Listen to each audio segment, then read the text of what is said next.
What would you do if the very person sworn to protect your neighborhood was the one stealing from it? And the only way to expose her was with a trap no one could ever forget. That question kept running through Darius Coleman's mind the moment he stood on the porch of his newly purchased townhouse, staring at the bare concrete where a package should have been. It wasn't just a late delivery. He checked the tracking number twice on his phone, refreshing the screen as if the system might correct itself. The status was crystal clear. Delivered. Proof of delivery available. There was even a picture, a brown cardboard box, sitting neatly against his front door at 2:09 p.m. Now it was 4:30, the sun leaning west over the row of identical stucco homes, and the package was nowhere in sight. Darius pressed his hands against his hips, exhaling a frustrated sigh. This wasn't the first time either. In the short 3 weeks since he'd moved into this so-called quiet and secure, gated community outside Clearwater, Florida, 3 packages had vanished the exact same way. The first time, he chalked it up to porch pirates, random thieves who slipped in behind delivery trucks. Annoying but not unheard of. The second time, he filed a claim, though irritation crept in. By the third, irritation had hardened into suspicion. Darius wasn't naive. He knew how neighborhoods worked.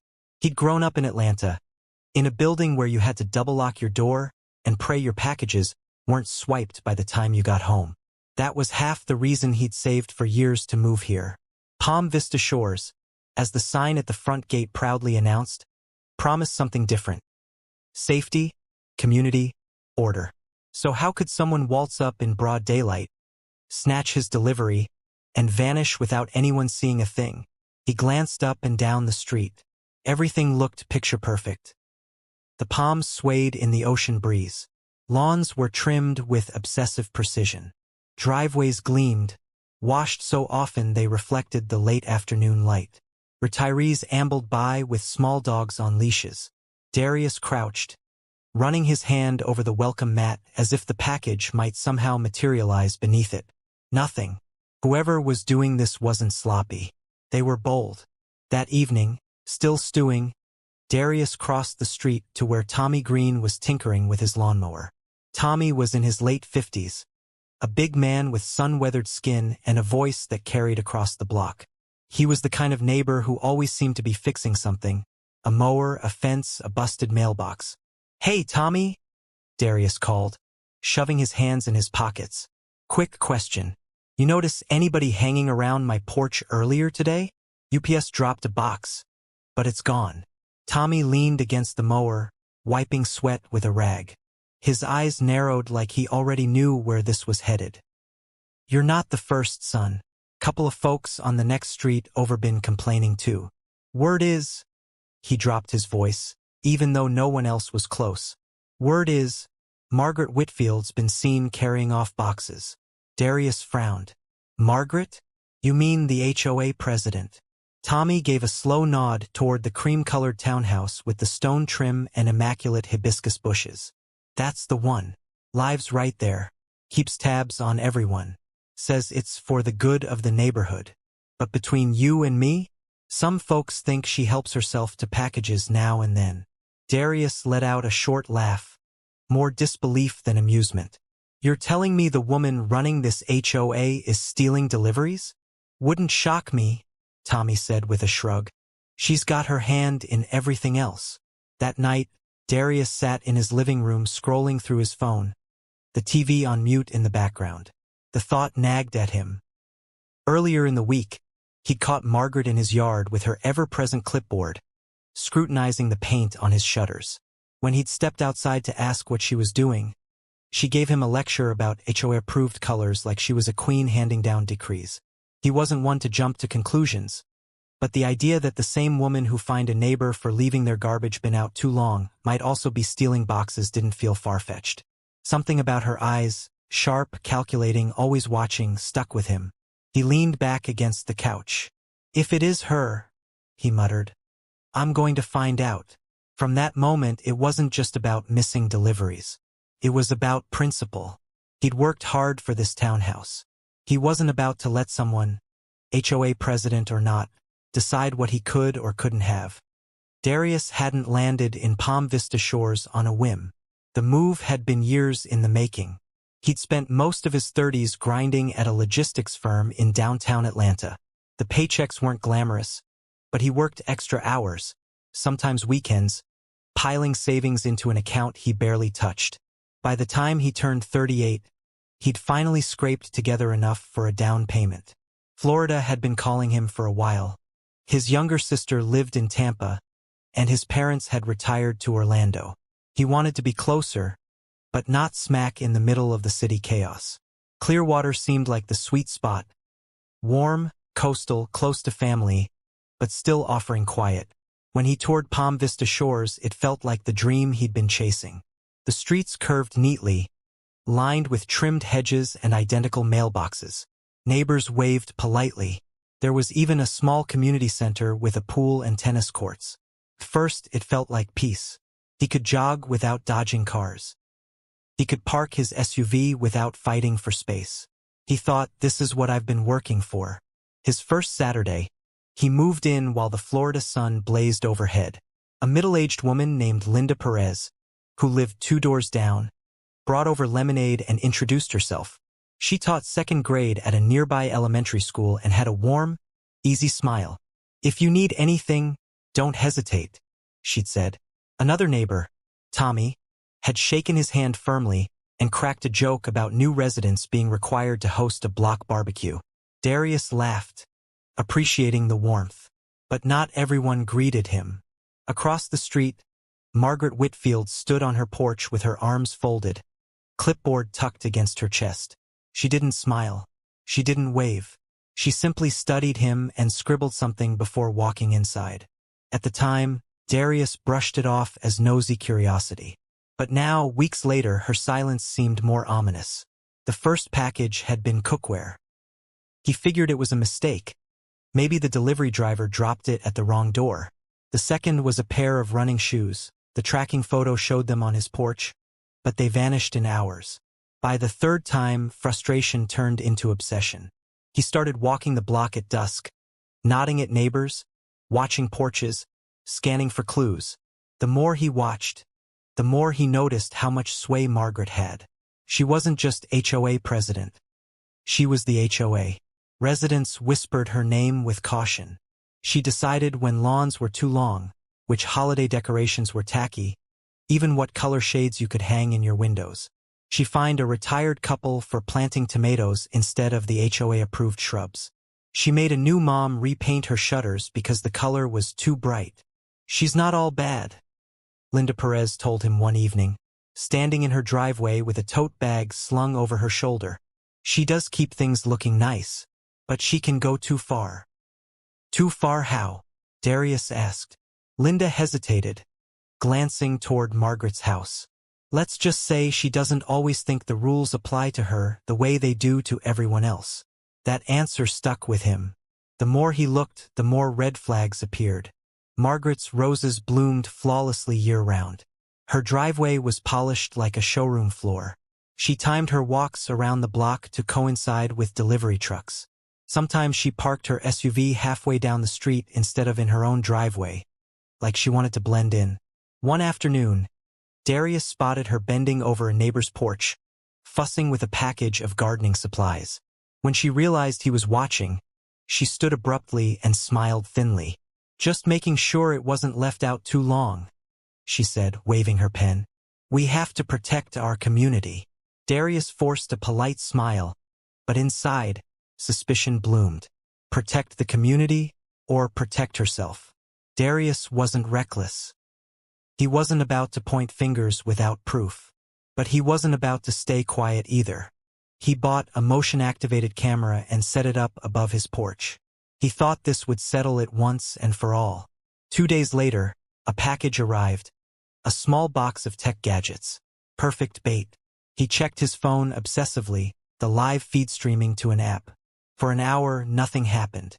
Then suddenly the box was gone. Heart-pounding, Darius pulled up the footage. He saw the driver drop the package at 10:42 a.m.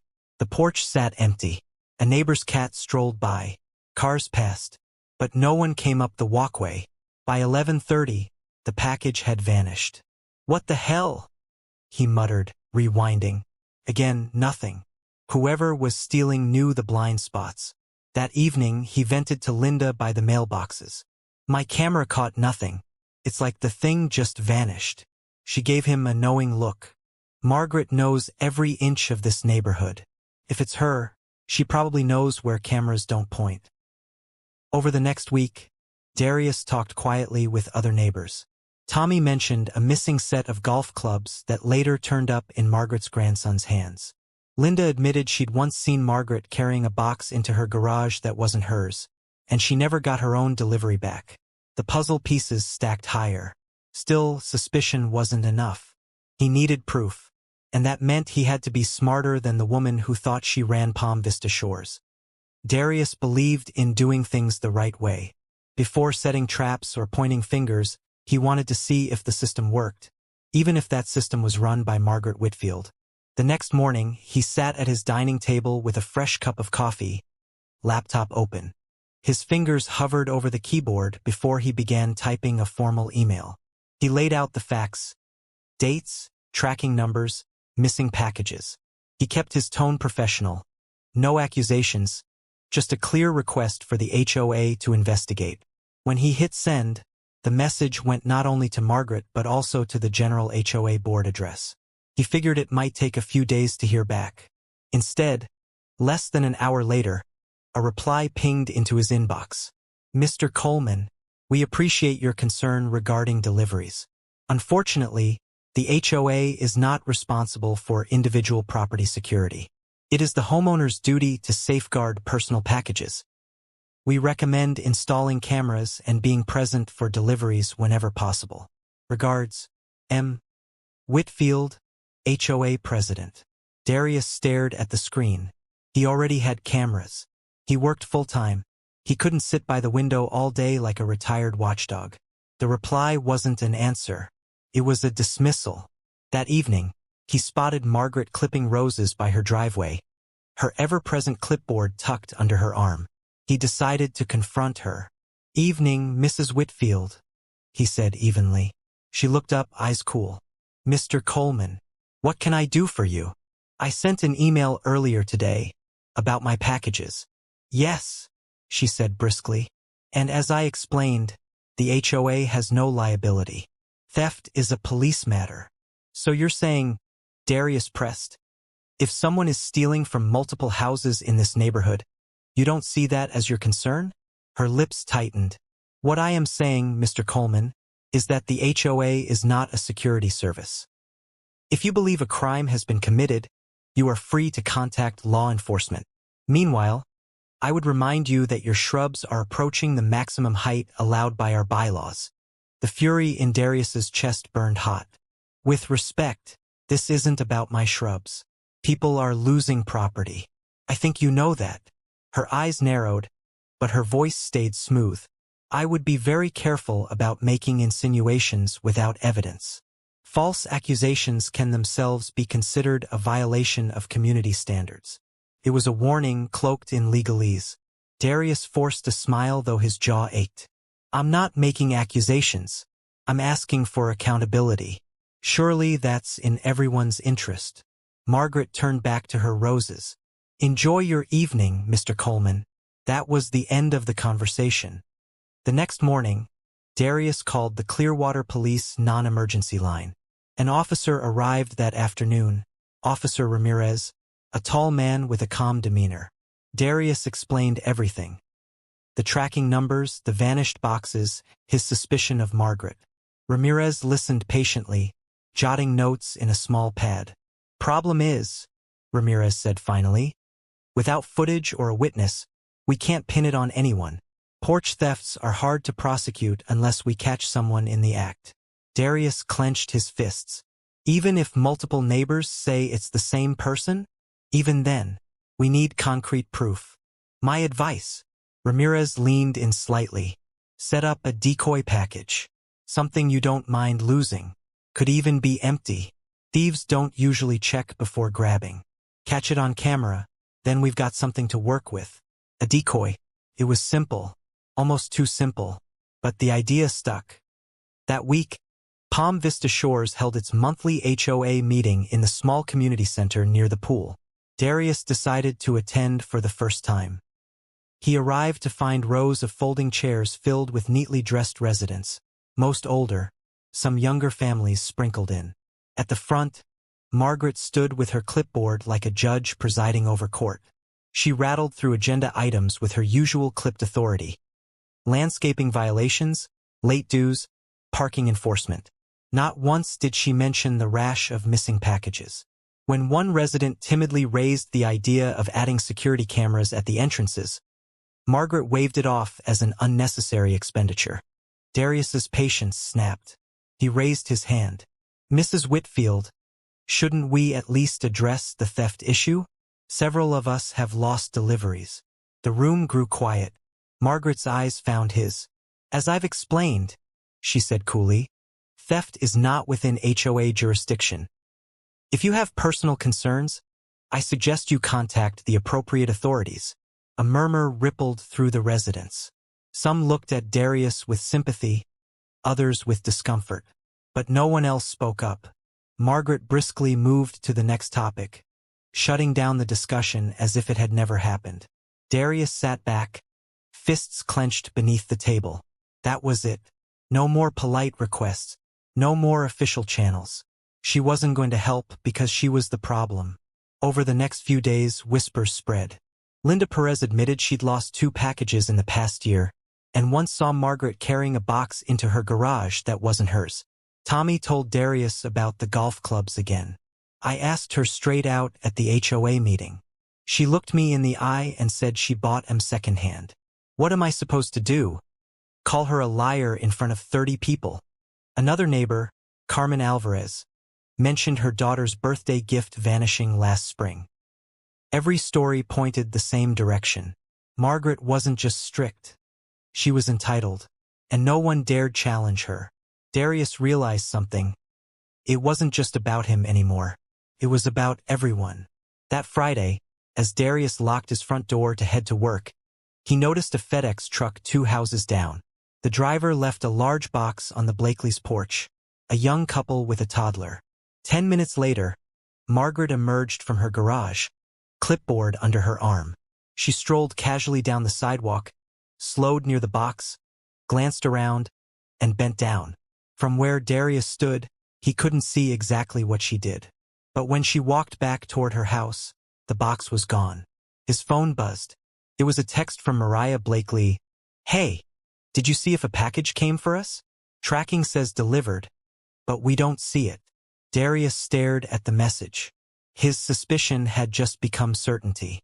That evening, he sat on his porch with Linda, sipping iced tea in the humid Florida air. "I saw her today," he said flatly. "Margaret." She took a package off the Blakely's porch, walked away like it was hers. Linda blew out a slow breath.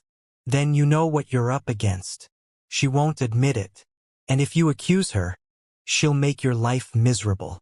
"Maybe," Darius said, jaw tight, "but I can't let her keep doing it. Somebody has to stop her." That night, lying awake, Darius replayed the officer's words. Set up a decoy package. Catch it on camera. An empty box wasn't enough. Margaret would just toss it and he'd lose his chance. He needed something undeniable. Something she couldn't brush off with a smug dismissal. That was when he remembered the skunk. 2 weeks earlier, one had sprayed near his garage. The stench had lingered for days, impossible to scrub from the air. A plan began forming in his mind, bold, risky, almost ridiculous. But if it worked, Margaret wouldn't just be caught. She'd be exposed in the most unforgettable way possible. Darius Coleman had never considered himself a trickster.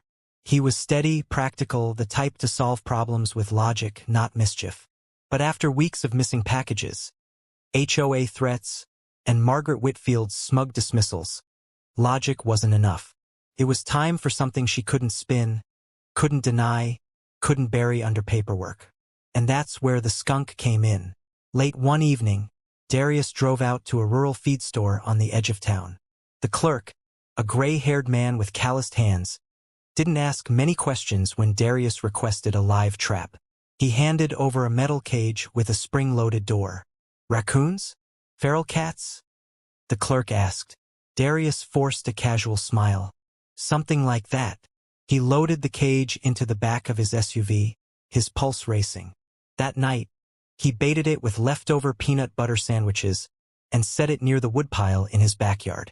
He barely slept, ears tuned to every rustle outside. By dawn, faint scratching and shuffling came from the corner of the yard. Darius slipped outside. Inside the cage, black and white fur shifted restlessly. The skunk had taken the bait. Darius crouched nearby, holding his breath and covering his nose with his sleeve. "Sorry, buddy. You've got a role to play." The next morning, Darius prepared carefully. He lined a large cardboard box with newspaper, punched small air holes in the sides, and set the cage inside. The skunk, agitated but unharmed, shuffled in place. He sealed the box with heavy tape, slapped on a bright sticker. "Fragile? Handle with care." The sight of it sitting in his garage made his pulse quicken. To anyone passing by, it looked like an ordinary delivery.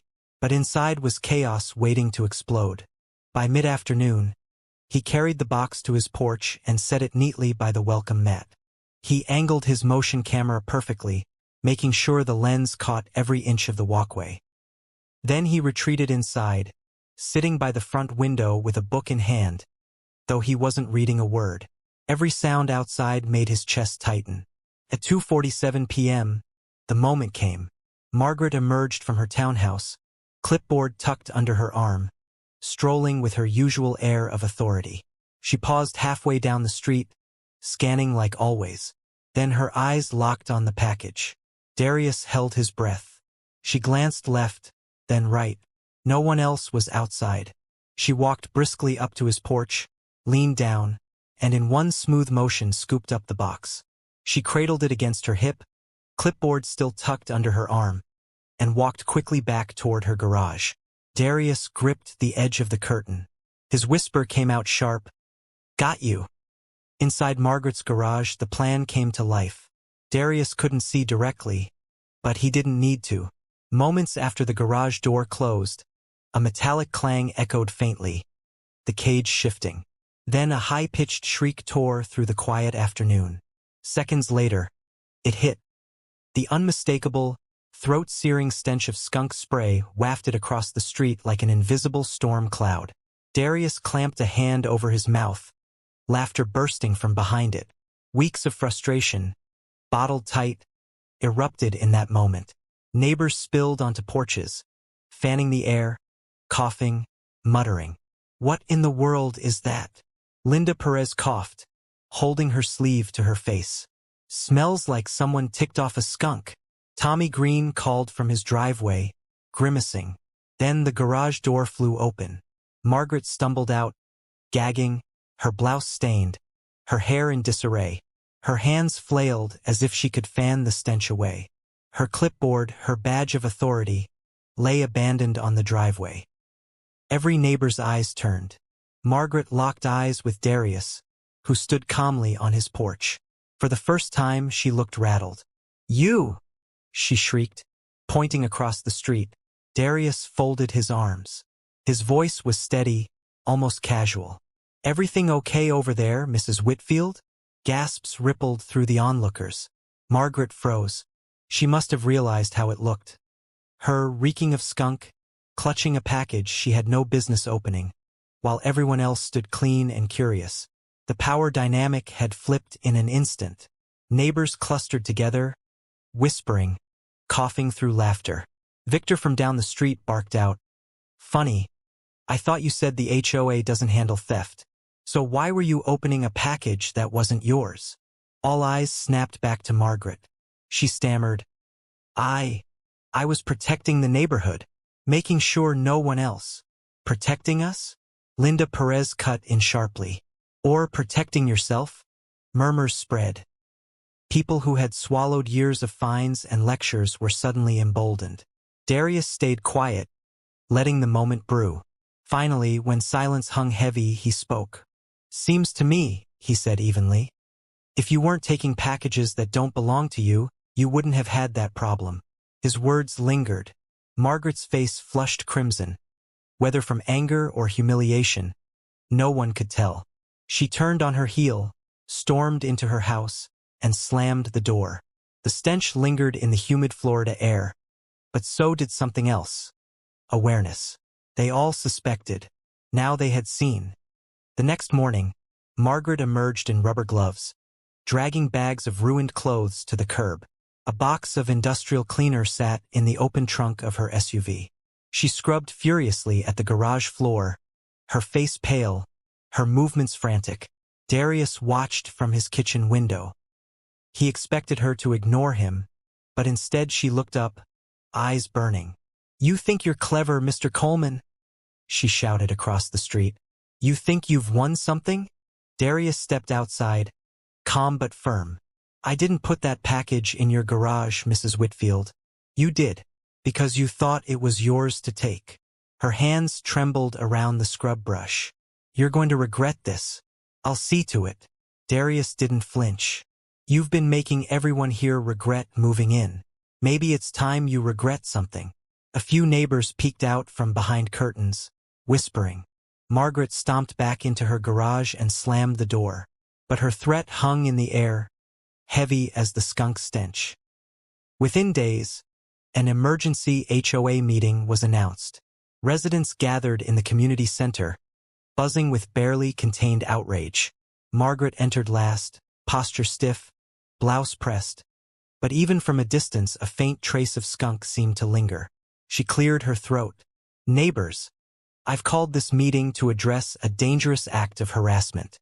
An animal was deliberately placed inside a package on Mr. Coleman's porch. This was an attack, and I will not tolerate criminal behavior in our community." Murmurs rippled through the room. Darius stood slowly. "With respect, Mrs. Whitfield, the real issue is why you were taking a package that wasn't yours." Her head snapped toward him. "I was safeguarding it. That's my responsibility as HOA President." "Funny," Tommy Green drawled from the back. "I don't remember electing you as the neighborhood mail clerk."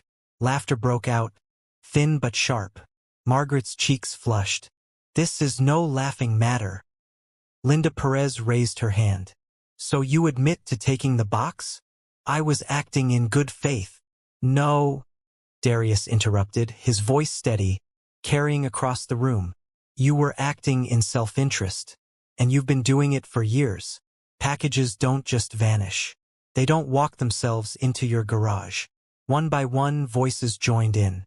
Carmen Alvarez mentioned her daughter's birthday gift. Victor brought up the golf clubs. Another neighbor recounted missing gardening tools. The chorus grew louder, years of frustration spilling out. Margaret raised her hands, but her authority was slipping. For the first time, she looked less like a leader and more like someone cornered. "No one is slandering you," Darius said firmly. "We're just telling the truth you've tried to bury." The room fell silent, his words hanging like a gavel strike.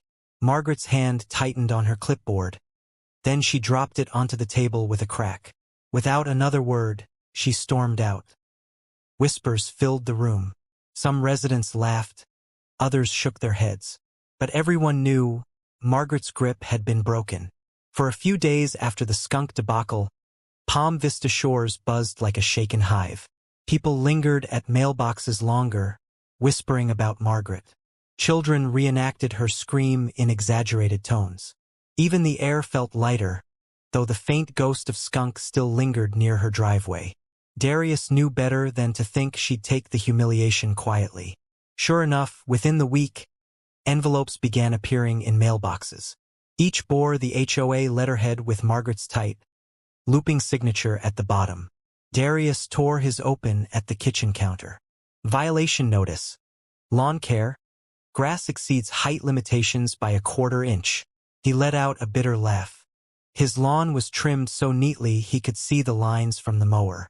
That evening, Linda knocked on his door, waving her own envelope. "Got one too." She says, "I left my recycling bin visible for 3 hours. 3 hours, Darius. I'm a teacher, not a magician." Tommy ambled over holding his notice. "Mine says my driveway has cracks."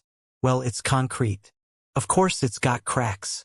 One by one, neighbors compared fines. Each violation more absurd than the last. Curtains too bright. Mailbox paint slightly chipped. Christmas lights excessive. Darius crossed his arms. This isn't enforcement. It's retaliation. She's lashing out, hoping we'll back down. But something Margaret didn't count on was how quickly people grew tired of fear once they'd tasted defiance. Within 48 hours, half the neighborhood had gathered in Darius's driveway. Residents who'd barely spoken before swapped stories, realizing they weren't isolated victims. Carmen Alvarez, the young mother, held her baby on her hip as she said, "She fined me last month for my curtains," said the color clashed with the community aesthetic. "I paid because I thought it was just me. But if she's been doing this to everyone, she has," Darius cut in. "And she's counting on us staying quiet. That's how she keeps power. She divides us." Murmurs turned into nods. Nods into determination. For the first time, neighbors weren't whispering in fear. They were standing shoulder to shoulder. Tommy clapped Darius on the back. "About time somebody lit a fire under this place." Word spread fast. By the end of the week, a petition circulated calling for a vote of no confidence in Margaret's leadership. More than half the residents signed within days. Some even offered to run for board positions themselves. The Queen's throne was wobbling. Margaret wasn't blind to what was happening. She fired back with mass emails accusing Darius of orchestrating an attack on the integrity of the community. She claimed the skunk incident proved his recklessness, that he endangered everyone. But her words rang hollow. Too many had seen her clutching that stolen package. Too many had lived under her arbitrary fines. One afternoon, she confronted Darius directly, striding down his sidewalk, clipboard in hand. Her voice trembled with restrained fury. "You think you've embarrassed me, Mr. Coleman? You think the whole neighborhood will side with you?" Darius met her glare calmly. "They already have. Because you forgot the one thing that keeps a community together, trust. And you broke it." Her lips pressed thin. For a moment he thought she might yell. Instead, she turned sharply, heels clicking against the pavement as she stormed away. The following week, the HOA board convened for a special session. The small meeting room overflowed with residents, the air thick with anticipation. Margaret sat at the head table, posture stiff, blouse pristine. But even now, weeks later, some swore a faint trace of skunk clung to her like a ghost. Residents took turns speaking. Linda described her missing packages. Tommy recounted the golf clubs. Carmen read her fine aloud, the absurdity drawing laughter. Each testimony chipped away at Margaret's carefully cultivated authority. Finally, Darius stood. He didn't raise his voice, didn't rant. He simply told the truth. "I moved here looking for peace," he said. "Instead, I found someone abusing their position to control and take from the very people they're supposed to serve. That's not leadership. That's selfishness. And we deserve better." The room erupted in applause, louder than anything the HOA had heard in years. When the vote came, it wasn't close. Margaret Whitfield was removed as HOA President. She sat stone-faced, refusing to meet anyone's eyes, then stormed out without a word. That evening, neighbors gathered in Darius's yard for an impromptu cookout. Tommy brought ribs. Linda baked cookies. Carmen set out coolers of soda. Children played tag on the grass while adults laughed in a way they hadn't in years. Darius leaned against his porch railing, burger in hand, watching the scene unfold. The same streets that had once felt suffocating now hummed with life. Tommy raised a soda can. To Darius, the man who brought a skunk to a gunfight, laughter erupted. Darius chuckled, shaking his head. "I wasn't trying to be a hero. I just wanted my packages." Linda smiled warmly. Sometimes, standing up for something small gives people the courage to fight for something bigger. For the first time since moving to Palm Vista Shores, Darius felt like he truly belonged. Even in victory, Darius knew people like Margaret didn't vanish. They schemed. They plotted. She still owned her home, still lived across the street. And she wasn't the type to fade quietly. But for now, Palm Vista Shores was free. Neighbors had rediscovered their voices. And Margaret, stripped of her crown, was just another resident, an outsider in the very place she once ruled. Darius sipped his drink, the warm Florida night wrapping around him. The battle wasn't over, but the community had woken up, and there was no going back. The weeks following Margaret's removal felt like waking from a long, oppressive dream. Palm Vista Shores looked the same.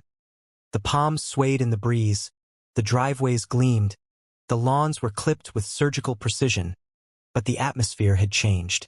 Conversations that once took place in hushed tones at mailboxes now stretched long and easy. People waved with genuine smiles. Children rode bikes in circles without parents worrying about whether the HOA would scold them for leaving scooters by the curb. For the first time, the community felt like a community. Darius noticed it immediately. Neighbors who had once only nodded now stopped to chat. Tommy invited him to go fishing. Linda asked him to join her for morning jogs along the waterfront trail. Carmen dropped by with her toddler, who toddled happily across Darius's lawn without fear of complaint. The tension that had hovered like humidity in July was gone. Margaret's house still looked perfect. The roses bloomed, the shutters gleamed. Her SUV sat polished in the driveway. But without her clipboard, without her title, she seemed smaller. No one crossed the street to avoid her anymore. People didn't tremble when she emerged from her garage. She had become just another resident, and in many ways an outsider. It didn't take long for the community to elect a new HOA board. Carmen Alvarez, the young mother once fined for her curtains, was voted president. Linda Perez joined as secretary. Tommy Green agreed to handle maintenance and repairs as a board member. The difference was immediate. Meetings that had once felt like courtroom lectures became conversations. Residents debated issues openly, sometimes even disagreeing, but no one felt silenced. Transparency replaced secrecy. Trust replaced fear. Carmen stood at the first meeting and said, "We're here to serve the neighborhood, not control it. No more ridiculous fines. No more intimidation. If something needs fixing, we'll fix it. If something needs discussing, we'll discuss it." The applause that followed echoed through the community center. A month later, Darius stood on his porch watching a delivery truck roll down the street. The driver set a large box against his front door. For a moment, Darius felt the old flicker of anxiety. He half expected the box to vanish before he could pick it up. But this time it sat undisturbed. He carried it inside, set it on his counter, and sliced the tape open. Inside was the new grill he'd been saving for. That evening, he fired it up in his driveway. The smell of sizzling burgers drifted through the neighborhood. One by one, people wandered over, Tommy with ribs, Linda with potato salad, Carmen with lemonade. Before long, the cookout stretched down the block. Kids darted between chairs. Music played softly from someone's speaker. Darius leaned against the grill, spatula in hand, and smiled. This, he thought, is what I worked for. Not just a house, not just safety, a community. Of course, the story of the skunk spread like wildfire. Kids retold it with wild exaggerations. How Margaret screamed loud enough to shake the windows, how the smell lasted for months, how the skunk marched out of the box like a superhero. Adults laughed about it at gatherings, not out of cruelty, but as a reminder of what they'd overcome together. Tommy dubbed it, "The Day the Skunk Saved Palm Vista Shores." The name stuck.